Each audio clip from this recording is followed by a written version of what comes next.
¿Qué tal? ¿Cómo están? Muy buenas noches. Un placer saludarles. Soy Fernando del Rincón. Bienvenido. Bienvenido a Conclusiones. Recuerda, es viernes. El viernes y algunos de nosotros sobrevivimos la semana. Y hablando de sobrevivir la semana, sobrevivir en México con la violencia, los índices de violencia, es muy difícil.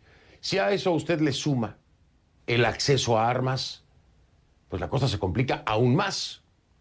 Pero la pregunta es, ¿por qué hay tantas armas en México si la regulación de las mismas es sumamente estricta? Además, no está garantizado por la Constitución en México que nosotros los mexicanos podamos tener armas como en los Estados Unidos. Ahí está el detalle. Y es que la mayor cantidad de armas con las que se cometen crímenes, alrededor de un 70%, en mi país, en México, provienen de Estados Unidos. Pero, ¿de quién es el problema entonces?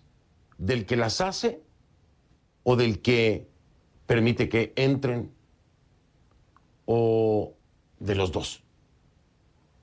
Esta gran pregunta o estas grandes preguntas ya han llegado a un escenario legal. Es una demanda que ha presentado el gobierno de México en contra de los fabricantes de armas, de al menos 11 fabricantes de armas en los Estados Unidos. ¿Qué es lo que están buscando? Pues una reparación, por supuesto, y además que haya mayores controles.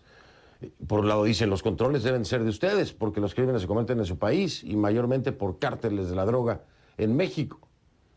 Y por el otro lado dice, sí, pero ustedes se las venden a esos cárteles de la droga.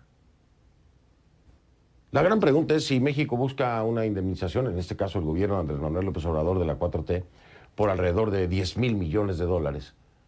Si también han contemplado pues indemnizar entonces a todas aquellas víctimas que han caído pues por estas mismas armas que han entrado a México. ¿Y cómo es que han entrado? Porque se le puede vender al delincuente, pero cruzar la frontera, eso es mucho más complicado. Bien, este es el tema de esta noche, porque es un hecho sin precedentes, por supuesto que sí. Pero ¿hasta dónde puede llegar? ¿Cuál puede ser el término? Sobre todo cuando los Estados Unidos está garantizado en la Constitución, es un derecho de los estadounidenses el portar armas. Y usted ya sabe el resto de los temas polémicos que hay aquí sobre el control de las mismas. Hablaremos de eso el día de hoy y trataremos de entender la perspectiva, por supuesto, desde el lado mexicano. Iniciamos.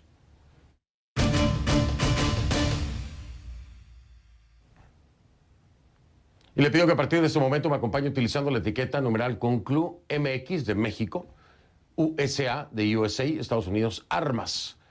Así que el hashtag es Conclu MX USA armas. Se lo repito, el hashtag Conclu MX USA armas. Esta es la etiqueta que vamos a utilizar durante todo el programa. Sus comentarios a mi cuenta en Twitter, @soyfdelrincón, @soyfdelrincón. Ya le decía yo, es un hecho sin precedentes. El 4 de agosto, el gobierno de Andrés Manuel López Obrador y su 4T anunció una medida sin precedentes. El secretario de Relaciones Exteriores, que es Marcelo Ebrard, presentó entonces ante los tribunales estadounidenses una demanda civil.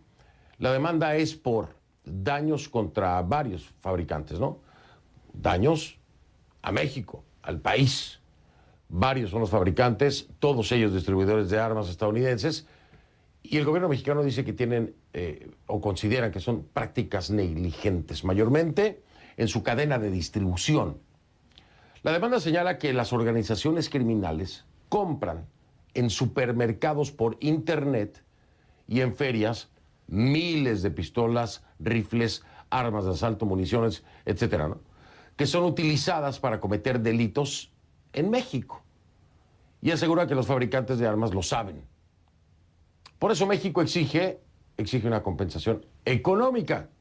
Así lo detalló Marcelo Ebrard, el secretario de Relaciones Exteriores. Escucha. ¿A dónde quiere llegar México? ¿Cuál es el objetivo? Primero, que las empresas demandadas compensen al gobierno de México por los daños causados por sus prácticas negligentes. El monto de esta exigencia será determinado en el juicio. Que desarrollen e implementen estándares razonables, verificables, para monitorear y, en su caso, disciplinar a sus distribuidores, porque las empresas lo saben. Argumentan que cuando sale a venta y a comercialización ellos ya no tienen ninguna responsabilidad, pero sí la tienen. Esto dice Marcelo Ebrard. México tiene, como ya le explicaba al inicio, estrictas leyes de control de armas. Solamente hay una tienda de armas en todo el país. Es controlada, pues precisamente por la Defensa Nacional, ¿no? Por los militares, por la Secretaría de la Defensa Nacional. Y emite al año, dicen ellos, menos de 50 permisos. Pero es la única forma, ¿eh? Es la única forma y el control es militar, es la Secretaría de la Defensa Nacional. Aún así, según datos del Instituto Nacional de Estadística y Geografía, que es el INEGI, el año pasado murieron más de 25,000 personas en México por arma de fuego. 25,000 personas. En su mayoría, por supuesto, esas armas se fabricaron más al norte. Aquí arriba. El gobierno estima que anualmente llegan a México 500,000 de armas desde los Estados Unidos. Tanto es así que, según la demanda presentada por México, entre el 70 y el 90% de las armas recuperadas en las escenas de los crímenes en ese país son estadounidenses. Un porcentaje elevadísimo, entre el 70 y el 90%. Entre los demandados por México hay conocidos fabricantes y firmas como Smith & Wesson, Barrett, Beretta, Century Arms, Colt, Glock, Roger y el mayorista Whitmer o el distribuidor Interstate Arms. No todos se han pronunciado al respecto, pero un representante de Glock le dijo a CNN en agosto, tras la presentación de la demanda, que una de las políticas de la empresa es no comentar sobre litigios pendientes, pero adelantó que se defendería enérgicamente y pues los demás no han respondido a nuestras solicitudes. Ahora, a su vez, la Asociación Comercial Estadounidense National Shooting Sport Foundation negó las acusaciones que hace México en la demanda. Dijo que carecen de fundamento. Y entonces aquí viene la contraparte. Responsabiliza al gobierno de México de la delincuencia y la corrupción desenfrenada dentro de sus fronteras. Quiero decirle, este tema, este punto de la corrupción, ya es algo que contempla precisamente el ámbito de abogados, representantes, vaya, del gobierno mexicano, como una de las partes que se van a sumar, ¿no?, en el enfrentamiento. Es decir, que van a ir encima del gobierno mexicano por el tema de la corrupción como causal precisamente de todo esto del tráfico de armas. Delincuencia y corrupción, ¿no? Ahora, Lawrence King, que es el vicepresidente senior y consejero general de esa asociación, dijo que en lugar de buscar archivo expiatorio en las empresas estadounidenses que cumplen la ley, las autoridades mexicanas deben concentrar sus esfuerzos en llevar a los cárteles ante la justicia. A ver, vamos a ver. Desde la llegada a la presidencia en 2018, el presidente de México, Andrés Manuel López Obrador, recuerda usted, prometió combatir la violencia armada con abrazos, no balazos. Y así se distancia de sus antecesores. Pero no ha dado resultado la estrategia. Los números lo dicen claramente. Está siendo un gobierno muy, muy violento. López Obrador, no me refiero al gobierno obviamente, sino a los índices de violencia, para que no lo saquen de contexto, ¿no? López Obrador defendió que esta demanda ante la justicia del país del norte de Estados Unidos dice que no es un acto injerencista. Escúchalo. No es un hecho injerencista, no es contra el gobierno de Estados Unidos, es un procedimiento civil porque nos afecta el que no haya control sobre la venta de las armas, no es ir en contra de la enmienda que les da el derecho a los estadounidenses de portar arma, sino la forma en que se fabrican y se venden estas armas que llegan a nuestro país y causan muertes, porque no hay ninguna limitación, ningún control. Entonces, compran hasta por internet.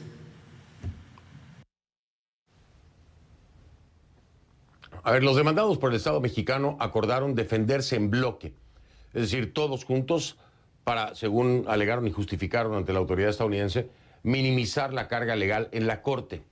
Y entonces el juez Dennis Saylor, de la Corte Distrital en Massachusetts, les dijo, bueno, sí, está bien, todos juntos, el paquete completo, los 11 se defienden.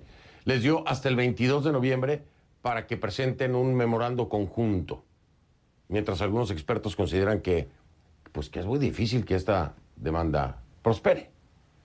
Sobre esta maniobra judicial sin precedentes del gobierno de México, tengo dos invitados.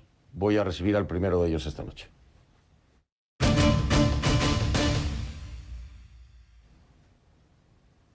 Y por supuesto le agradezco además que haya aceptado esta entrevista. Es Alejandro Celorio Alcántara, es consultor jurídico precisamente de la Secretaría de Relaciones Exteriores de México. ¿Cómo está, abogado Celorio? Bienvenido, gracias. Buenas noches, Fernando. Gracias por la invitación. Un gusto estar contigo y con tu audiencia. Es usted muy amable. El gusto es para mí. Este es un tema muy delicado, muy sensible, no solamente en el aspecto de los fabricantes de armas. Podemos remontarnos a Rápido y Furioso, por ejemplo. Lo cierto es que las armas estadounidenses están en territorio mexicano. Este movimiento, este proceso legal, hay quienes dicen va mucho más allá de lo que pudiera ser una demanda de tipo civil o de parte de un Estado, porque hay una garantía constitucional en este país precisamente para la aportación de armas. Y estas empresas cumplen con los requisitos y la legislación acorde en el país para producir las mismas.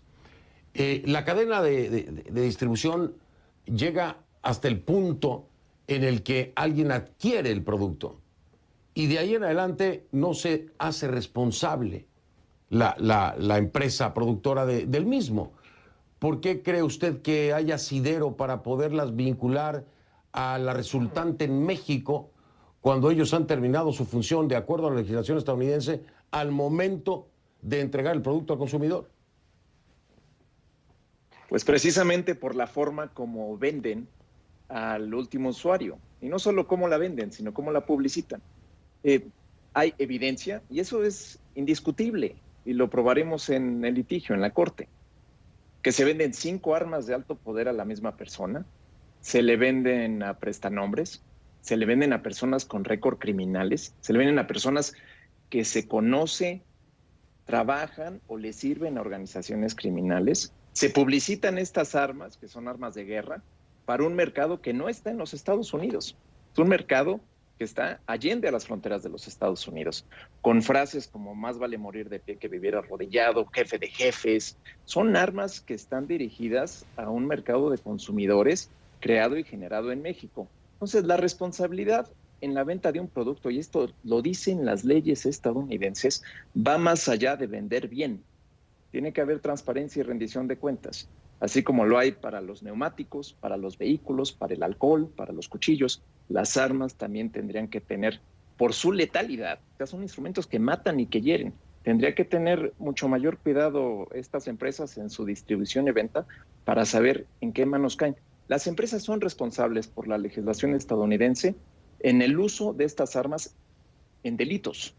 Y estas empresas están sobre aviso, saben que sus armas llegan a México y se utilizan en actos delictivos. Tendrían que modificar sus prácticas. Esta demanda no es en contra del comercio de armas en los Estados Unidos, no es en contra de la segunda enmienda del derecho a poseerlas. Es una demanda por un comercio transparente, responsable y con rendición de cuentas. Y, a ver, abogado Celorio, voy a plantearle escenarios catastróficos y terribles tragedias. Usted conoce perfectamente bien lo de Sandy Hook. Esta masacre. Y usted hacía referencia a armas incluso con leyendas, ¿no? Si no estoy equivocado, del propio Porfirio Díaz. Incluso, ustedes hacen parte de su argumento con el asesinato, por ejemplo, de Miroslava Breach, periodista, colega mexicana, sí, en 2017. Ajá. Bueno, ahora, vamos a partir de esto. Sandy Hook y otras más, Pauls en Orlando, han sido unas tragedias espantosas. Y ni así en este país se ha logrado generar un cambio con el tema de la regulación de armas. ¿por qué pensar que un reclamo de México, en el que para los ojos de muchos es responsabilidad de México, después entramos en ese detalle, ¿por qué pensar que un reclamo de México y en el ámbito legal va a tener alguna consecuencia cuando masacres tan terribles como la de Pulse en Orlando, como Sandy Hook, no han tenido repercusión en el cambio de las regulaciones? Desafortunadamente, estos incidentes que parece que ocurren a diario y cada vez más recurrentes en los Estados Unidos no se pueden demandar y denunciar por la vía civil porque existe una ley que otorga inmunidad casi total a estos productores. No hay una acción legal para atacarlos o cuestionarlos por su responsabilidad en estos ataques. Pero las leyes, por su diseño en todo el mundo y en todos sus sistemas, tienen una limitación territorial. Es decir, esta ley pues solo cubre las acciones o le otorga inmunidades a estas empresas dentro de las fronteras estadounidenses. Los daños que nosotros reclamamos ocurren en territorio mexicano. Bajo el derecho internacional y el precedente en los Estados Unidos, la ley que rige o la ley que tendrá que observar el juez Saylor es la ley del lugar donde ocurre el daño, es decir, México. En México, esta ley no protege a las empresas. La ley Placa no tiene efectos extraterritoriales. En México no existe una segunda enmienda. La segunda enmienda no tiene efectos extraterritoriales. Por lo tanto, el gobierno de México puede superar estas inmunidades. Vamos a poder demandarlos. Y superando ese escollo de las inmunidades, vamos a poder demostrar que estas empresas son responsables por sus prácticas negligentes e ilícitas. Eso nos tiene muy animados porque ha sido un trabajo de muchos años, de mucho estudio, de mucha sofisticación, con elementos de derecho internacional. La frase es choice of law o elección de leyes, derecho comparado, y sabemos que vamos a prevalecer en nuestros argumentos. Me parece sumamente interesante. Ojo, me parece sumamente interesante, pero hay escenarios tan complejos como el decir entonces que Estados Unidos, mayor consumidor, ¿no?, de drogas, demande al Estado mexicano. Demanda al Estado mexicano porque no tiene control de sus carteles, ni de la producción, ni tráfico de droga que están matando estadounidenses. Sería un escenario muy similar. Responsabilizar entonces al Estado mexicano porque están matando estadounidenses por sobredosis de drogas, porque ustedes no están controlando la droga que llega a nuestro país, y pedir una indemnización. Claro, uno es una producción legal de acuerdo a la legislación completamente justificada, y la otra es narcotráfico, es ilícito y es ilegal. Pero lo planteo así porque van a ser argumentos con los que se van a topar, y usted lo sabe perfectamente bien, abogado Celorio. Es decir, estos escenarios pueden ser reales en el momento de estar en la Corte de Massachusetts. Voy a hacer una pausa y regresar para escucharlo usted. ¿Cómo defendería este planteamiento, por ejemplo, que le hago yo, ¿no? O el tema pues el cruce de la frontera de esas armas, abogado Celorio. Es decir, sí, pues las producen allá, las compran allá y las cruzan. ¿Y dónde están los controles de México? Usted está consciente, ya lo decía en declaraciones previas, el tema de la corrupción va a ser un arma para defenderse de la corrupción en México. Hablemos de eso, exploremos eso y ayúdeme a escuchar el argumento de lo que usted aconsejaría, ¿no?, por supuesto, al gobierno de México. Hago una pausa, regreso. Estoy con Alejandro Celorio Alcántara, consultor jurídico de la Secretaría de Relaciones Exteriores. Regreso con él.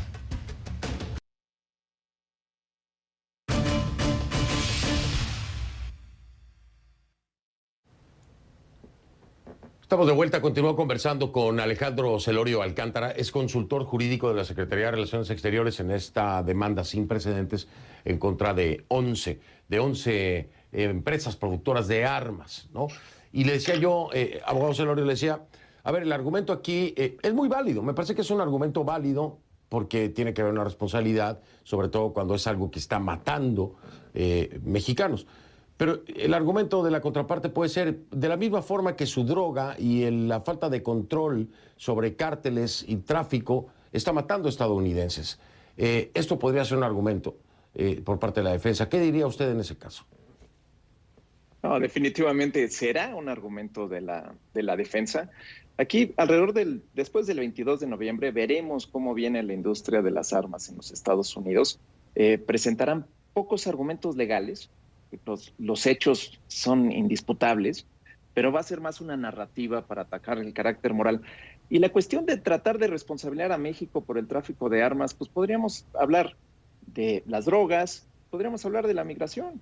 ¿no? Entonces podríamos decir, Estados Unidos es responsable por tener tanta oferta de empleo quizás, o por no tener una reversión migratoria. Ese tipo de conversaciones las vamos a dejar fuera.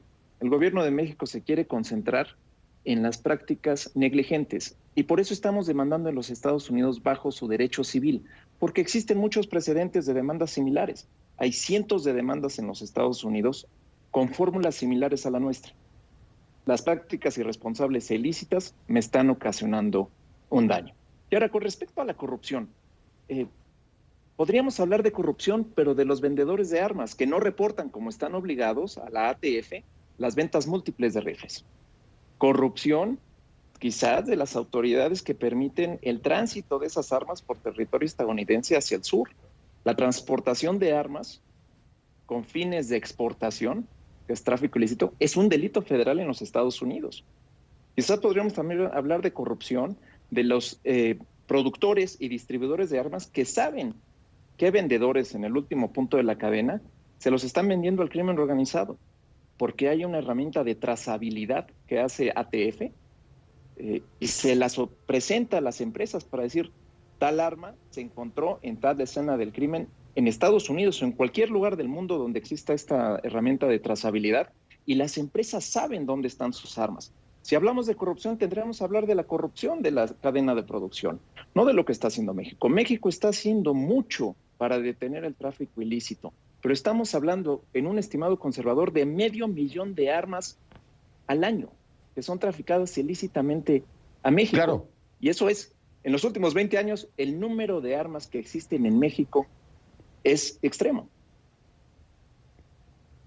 Pero, y claro, y este es otro de los grandes puntos que hay que analizar. Es decir, estamos hablando de un 70 a un 90% de los crímenes cometidos con arma de fuego son armas estadounidenses. Estamos hablando de ese 500,000. Tiene que pasar por México. Es decir, hay un control en las fronteras también, abogado Celorio.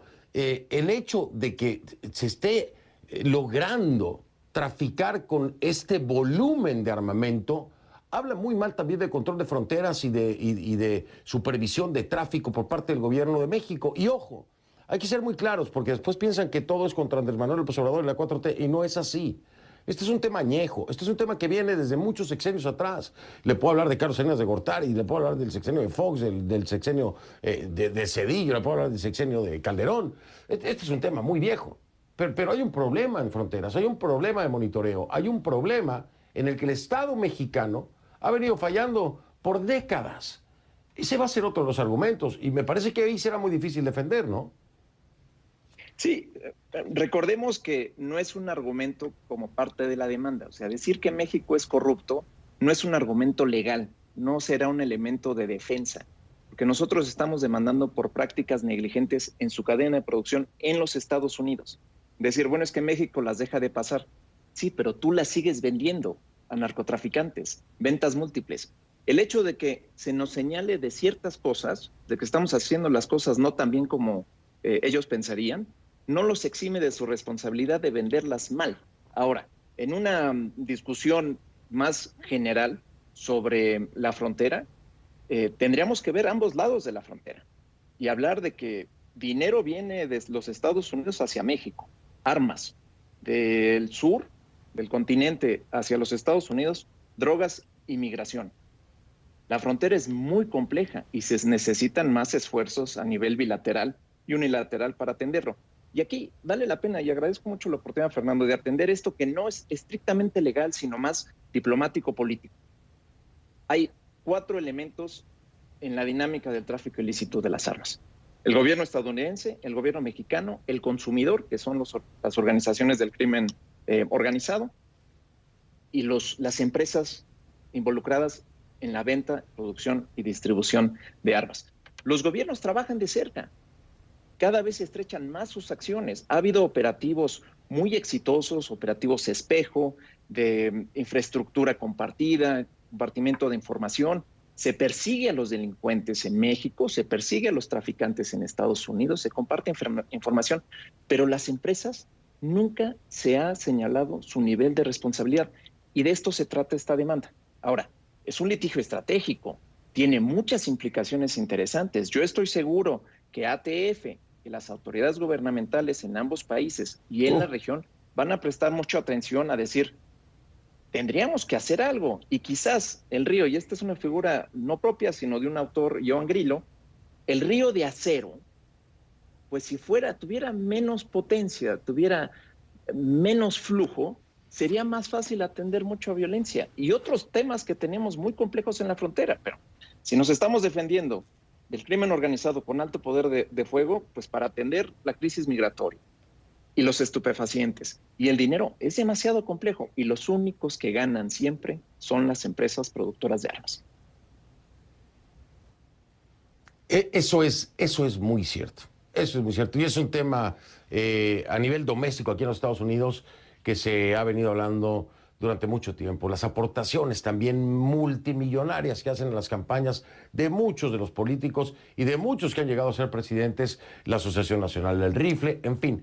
Si esto tuviera una resolución a favor del Estado mexicano, sería muy interesante ver el efecto dominó que habrá en los Estados Unidos, porque tendría que haberlo para tocar casos como Sandy Hook, para tocar casos como Pauls. Es decir, esto podría empezar a mover una maquinaria interesante hacia el interior en el debate, que no ha tenido frutos en este país para el tema del control de armas, pero bueno, apuntándolo hacia los productores, la cosa es muy diferente. Y desde un Estado, pues sí, cobra otra relevancia. Lo decía usted bien.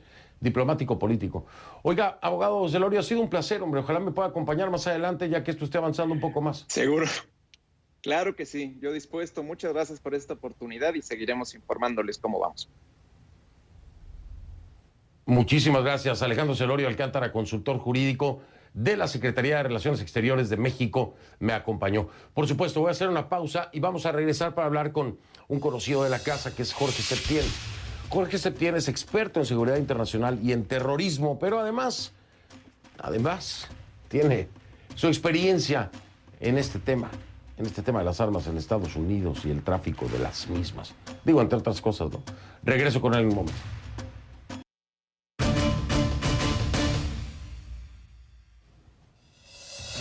El expresidente Donald Trump vuelve a ser víctima de sus falsedades. Atento a esa historia porque va en serio. Durante un meeting en Georgia, Trump subió al estrado al cabo Hunter Clark e insinuó que él había sido el protagonista del video que se hizo viral en el que un soldado levanta a un niño por encima de la verja del aeropuerto de Kabul, en Afganistán, durante la retirada de las tropas estadounidenses. El propio joven dijo que había sido una de las mejores cosas que había hecho en toda su vida. El problema es que la Infantería de Marina informó en un comunicado que Clark no era la persona del video.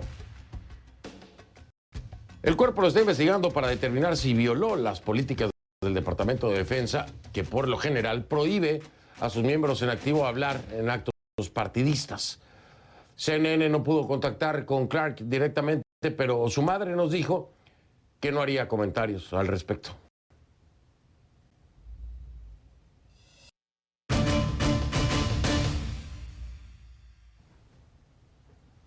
Me da mucho gusto recibir en esta parte del programa a mi próximo invitado, que es Jorge Septién, experto en seguridad internacional y terrorismo, además de agradecerle porque estaba viajando y llegó como pudo al tiempo para estar en esta cita que habíamos acordado. Así que agradecerte, Jorge, todo el esfuerzo por estar aquí conmigo esta noche.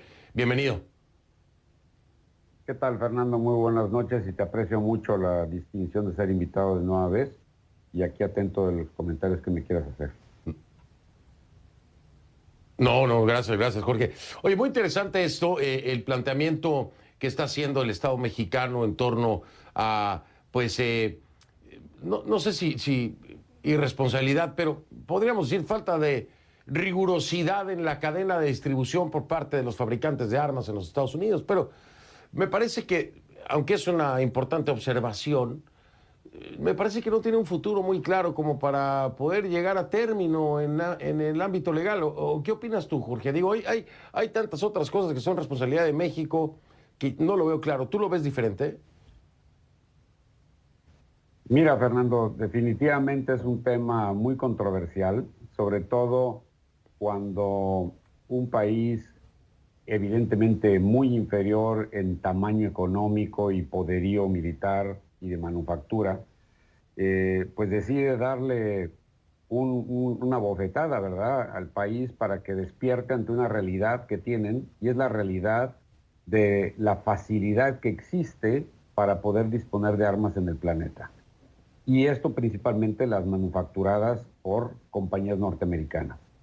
Si bien es cierto, su país, o sea, los Estados Unidos, tiene una legislación, y es una legislación que está en boca de muchas personas y en discusiones muy profundas de los controversiales en contra de las armas, pero también de reporteros, de gente que está cansada de muertos en las escuelas y de la facilidad con que a veces se tiene acceso a las armas.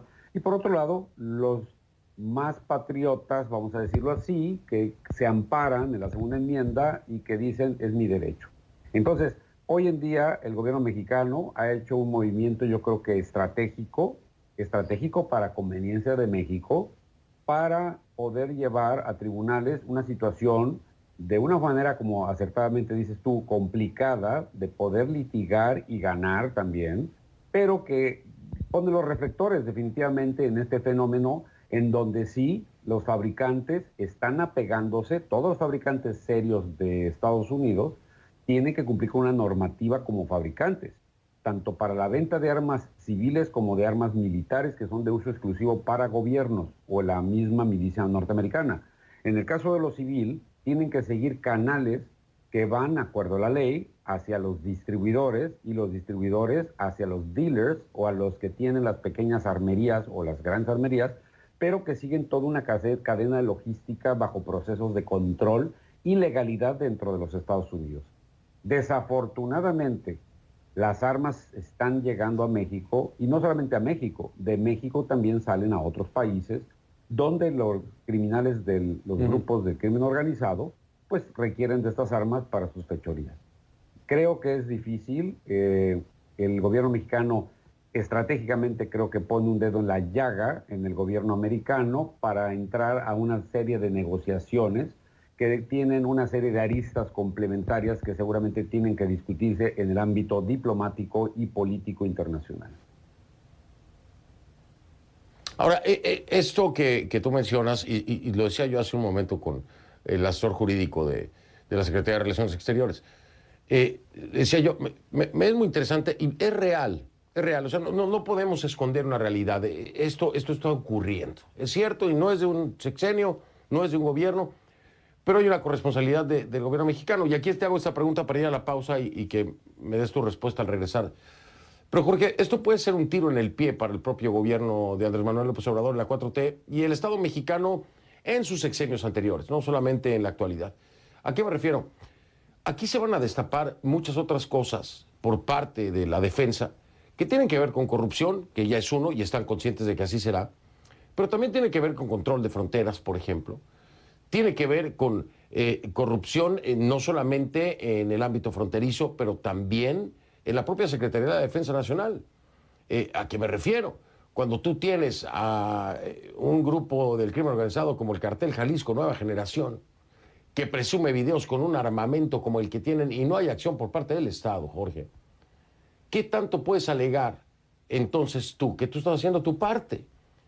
Y te lo pregunto porque todo esto va a ser utilizado por la defensa y con toda la hazaña que puedan, pero hay argumentos válidos y el gobierno mexicano a lo mejor aquí se está metiendo en camisa de 11 varas sin darse cuenta que ahora sí, el dicho queda perfecto, le va a salir el tiro por la culata. Pero bueno, no sé, tú me lo dices después de la pausa. Regreso con Jorge Septién, experto en seguridad internacional y terrorismo.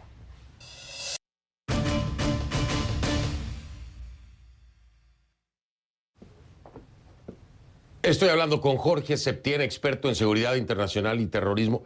Y te decía, Jorge, es muy válido el argumento del gobierno mexicano. Es muy válido, por supuesto que lo es. Es una discusión interna, tú lo sabes perfectamente. Es una discusión doméstica que no termina de avanzar ni de encontrar un espacio en la legislación ni en cambios. La propia Asociación Nacional del Rifle es una de las opositores más grandes, hay unas tragedias y masacres espantosas. Bien, pero en el ámbito mexicano también tienen su punto y podemos remontarnos incluso también a temas tan controversiales como Rápido y Furioso.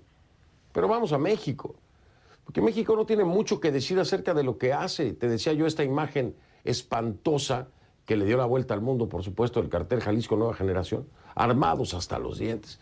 Jorge, para que eso llegue a México, se produzca en Estados Unidos o donde sea, se necesita una alta corrupción y pues una cadena de distribución ilegal sumamente importante que el Estado mexicano pues no está controlando.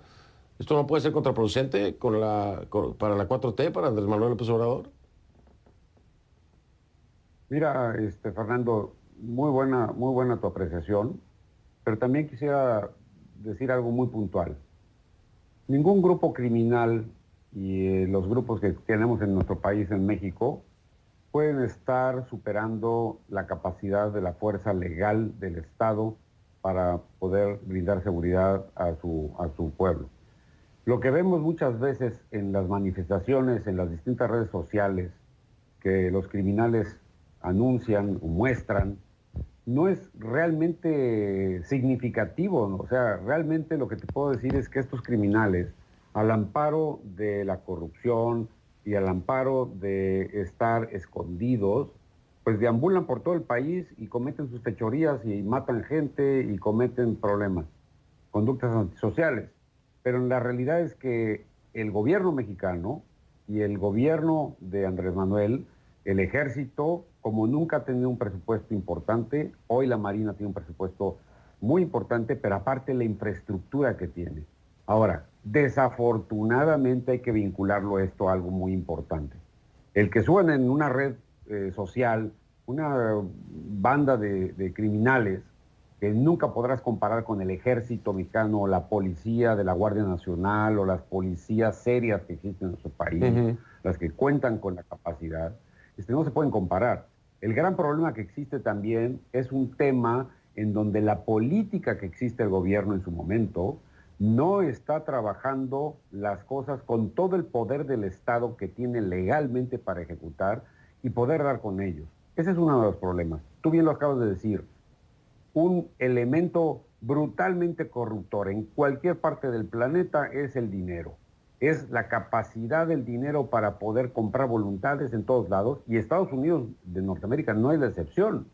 El dinero corrompe a las personas que se alquilan para poder dar su nombre y para poder figurar en una lista de una serie de listas que son las que se aportan al gobierno para seguir bajo la ley Brady, bajo todos los procesos que existen legales para la compra de armas, y sin embargo las armas se las venden a esas personas, pero son gente que hace mucho dinero de una manera corrupta, y esas armas llegan a partir del dinero corruptor, del narcotráfico, del crimen organizado, a países como México, en donde son utilizadas, pero no creo que puedas comparar este tipo de fuerzas. Ahora, yo creo que también es un tema multifactorial, es un tema que tiene que ver, sí, con una discusión propia de los Estados Unidos para poder analizar el fenómeno que da pauta a entender y respetar también una segunda enmienda que está desde hace muchos años vigente, pero también a entender que los fabricantes no le venden a cualquiera las armas.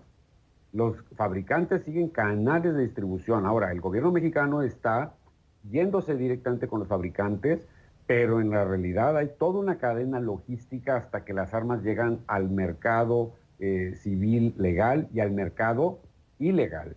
Esto es importante decirlo porque va a tener que litigarse, como ya la gente anteriormente a mí ha discutido, pero en la realidad es que creo que tiene estas multifacetas del problema que ver también con lo que mediáticamente ilustra que el gobierno ofrece abrazos y no balazos, ¿no? Y esa frase que ha dolido muchísimo a la sociedad tiene que ver con la no acción. Claro, por supuesto. Y dice algo muy importante, Jorge. Esto es multidimensional. Es un problema multidimensional, sí. Pero la demanda es muy puntual. Se lo quiero decir antes de despedirme, Jorge, a nuestra audiencia. La demanda es muy puntual. Habla precisamente de la cadena de la producción, por supuesto, de estas empresas, pero también de la cadena de distribución. Ese es el punto medular de esta demanda que presenta el gobierno mexicano aquí en los Estados Unidos, esa cadena de distribución. Jorge, te mando un abrazo, mil gracias por estar conmigo esta noche de viernes, además viajando y llegando a la carrera, a tu destino. Qué bueno que llegaste bien, te lo agradezco mucho. Te aprecio mucho, Fernando, te corresponde el abrazo y a toda la audiencia de tu programa. Gracias. Qué amable, Jorge. Jorge Septién, experto en seguridad internacional y terrorismo, me acompañó esta noche de viernes. Hago una pausa y regreso.